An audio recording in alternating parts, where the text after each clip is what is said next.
Assalamualaikum warahmatullahi wabarakatuh.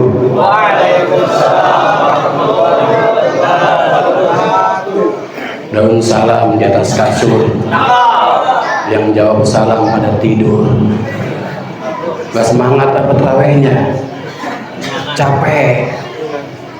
Mudah-mudahan kita selalu tetap semangat, memberikan sehat walafiat hingga nanti hari raya ketupat. Tapi harus diingat, jangan lupa zakat sebagai tanda hamba Allah yang taat. Alhamdulillah khalaqal insana bi ahsani taqwim wa arsala rasulahu bi akhlaqil karim hatta kharajna minadh dhulumati ilan nur wa ila siratil mustaqim. Ashhadu an la ilaha illallah wa ashhadu anna Muhammadan abduhu wa rasuluh la nabiyya ba'dah.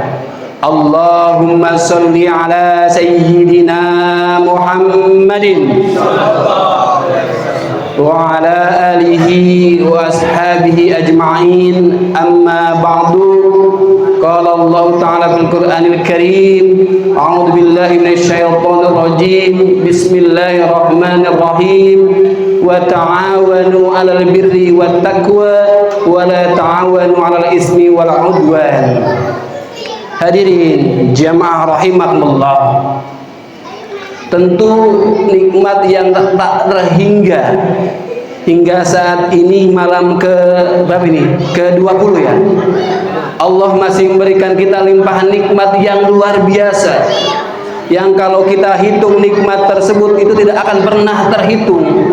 Bahkan kalau seandainya diibaratkan tinta ini yang terbuat dari lautan di bumi dan tangkai seluruh pohon di muka bumi ini untuk menghitung nikmat Allah, pasti nikmat tersebut tidak akan pernah terhitung oleh kita. Dan disadari atau tidak, hadirnya kita di tempat yang mulia ini, itu semua berkat nikmat Allah subhanahu wa ta'ala. Karena kalau kita perhatikan, menjelang akhir-akhir Ramadan ini godaannya luar biasa. Bener nggak? Undangan bukber di mana-mana, dari pejabat, dari sahabat, dari handai tolan. Kita yang fokus niat untuk beribadah taraweh malah tergoda dengan hal-hal tersebut. Bahkan di akhir-akhir Ramadan, fokus kita sudah mulai terganggu dengan keperluan-keperluan keluarga kita, keperluan anak istri kita. Bentar-bentar belanja kapan? Bentar-bentar mau belanja di mana? Benar nggak?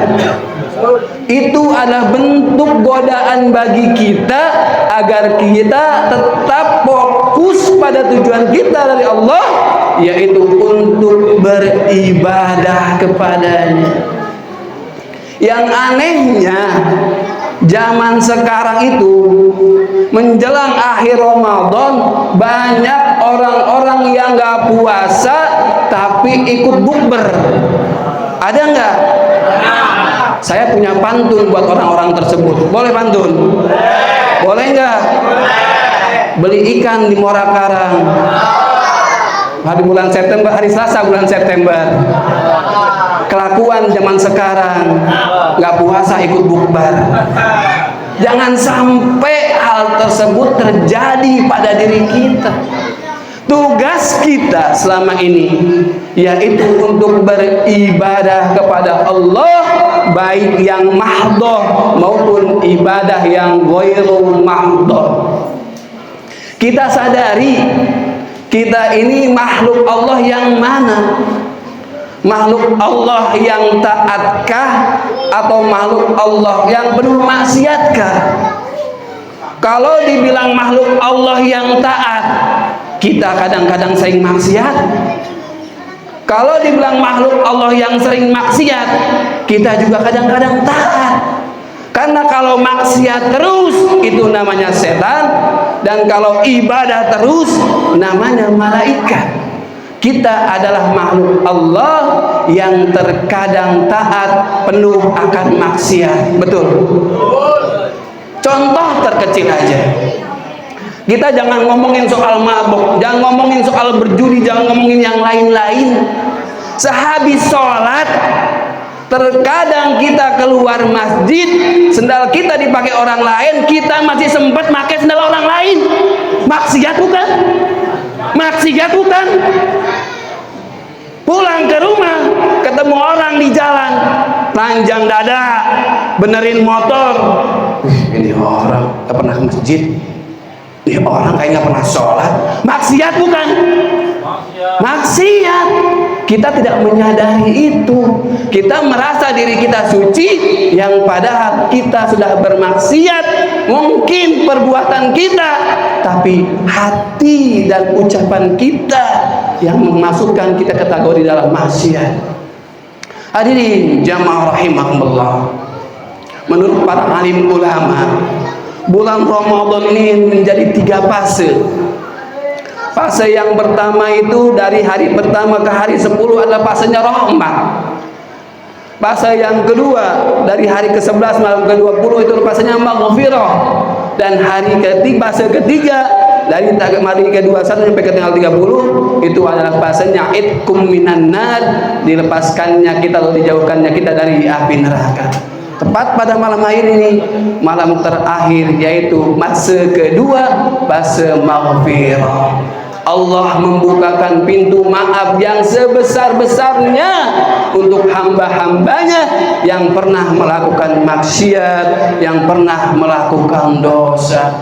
Kita ini manusia, al-insanu makhluk khata' wan nisyan, tempatnya salah dan lupa. Tentu setiap kesalahan kita, tentu setiap kehilafan kita, kita pun harus kembali kepada Allah dan memohon ampun kepadanya atas setiap kesalahan-kesalahan yang kita lakukan. Mudah-mudahan kita semua yang sholat taraweh pada malam hari ini maupun dari malam yang ke-11, mudah-mudahan semua ampunan itu diberikan kepada kita oleh Allah Subhanahu wa ta'ala, dan setiap kesalahan yang kita lakukan, yang terdahulu, yang kecil, yang besar, yang sengaja maupun yang tidak disengaja, mudah-mudahan diampuni oleh Allah Subhanahu wa ta'ala. Hadirin jamaah rahimahumullah, istighfar adalah bentuk ibadah mahdoh kepada Allah Subhanahu wa ta'ala. Ada ibadah ghairu mahdoh, ibadah horizontal antar sama makhluk hidup, yaitu berbuat baik antar sesama. Ramadan tentu mengajarkan kita untuk peduli, mengajarkan kita untuk berbuat baik, karena dengan belajar berbuat baik dan dengan berbuat peduli, kita telah melakukan perbuatan ibadah, yaitu ibadah mahdoh yang pastinya Allah terima setiap ibadah yang kita lakukan.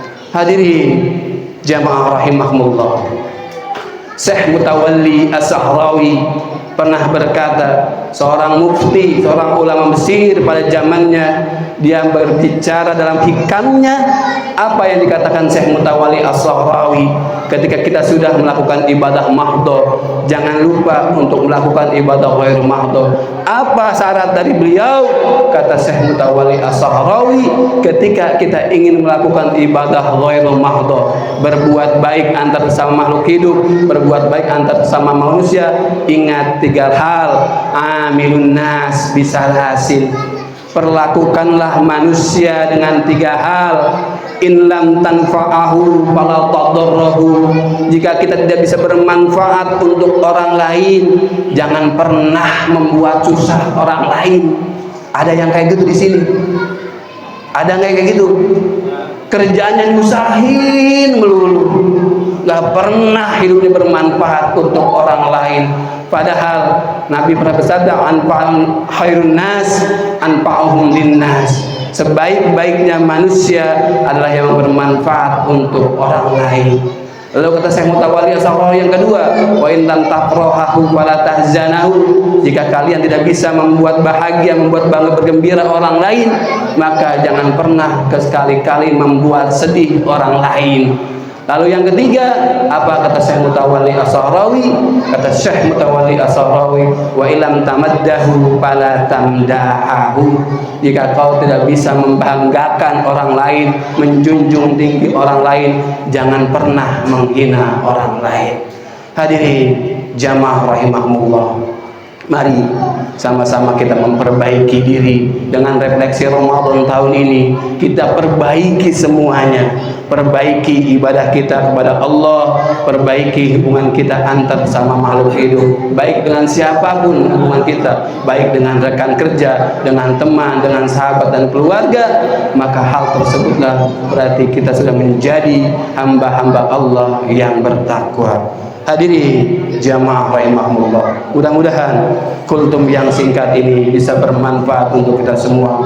Adapun kekurangan dan kesalahan itu murni dari saya pribadi, adapun kebenaran yang datang dari Allah Subhanahu wa taala. Wa minkum wassalamualaikum warahmatullahi wabarakatuh.